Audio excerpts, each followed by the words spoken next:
Good afternoon. Welcome to the Midday Mull for Monday, the 28th of February. With Robert Murray McShane, we continue reading through Paul's first letter to the Corinthians. Today, chapter 15, a discussion about the resurrection. Some people were saying this couldn't happen. And he starts off by saying Jesus was raised from the dead and there were all these eyewitnesses. And as Paul wrote this, those eyewitnesses were still alive. They could be interrogated. You could go and speak to them. And if they differed from what Paul was saying, Paul was lying. So he's standing on solid ground because he knows what they've seen. He knows their testimony. He knows what he's experienced of the risen Jesus. And yet some people are saying, there can't be a resurrection, which fits in with Greek thinking that there's a spirit and there's physical flesh, and the two are completely different. They're unrelated. And the body's a trap for the spirit, and you need to be freed from it. And he's saying, no, this is all a whole, and the whole gets resurrected, and we step into eternity.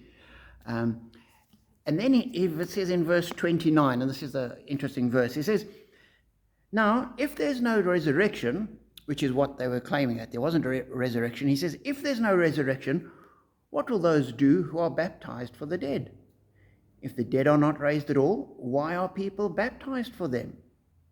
And as for us, why do we endanger ourselves every hour? And that's a fascinating verse. Why are people baptized for the dead? What's he talking about? And I must say, I am not convinced I know. There are a number of explanations people come up with, none of which really make sense. The one suggestion is that people were being baptized on behalf of Christians who died without being baptized. But what exactly was going on is anyone's guess, really. And for me, it was an interesting point that Paul uses an argument, and he's not endorsing it. He's not saying this is a good thing. Instead, he's saying, if there's no resurrection, why are people doing this? Clearly, they believe in the resurrection. You wouldn't be having that kind of practice. Whether the practice is sensible or not, that practice shows the deep-seated belief in the resurrection in those people.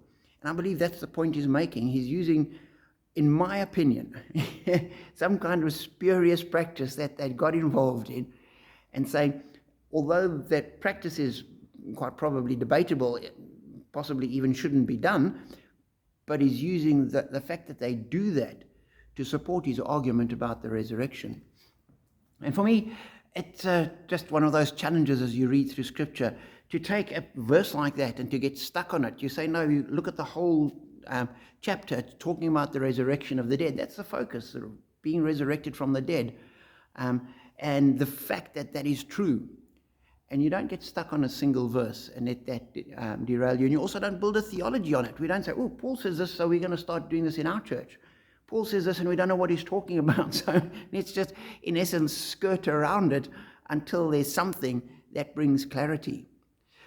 So we continue walking through the Scriptures. We continue reading them. We don't always understand them. Certainly not every single verse. But the general sweep of Scripture, the bulk of what is being taught, we do understand.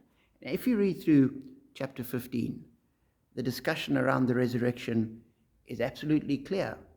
This one verse is a red herring.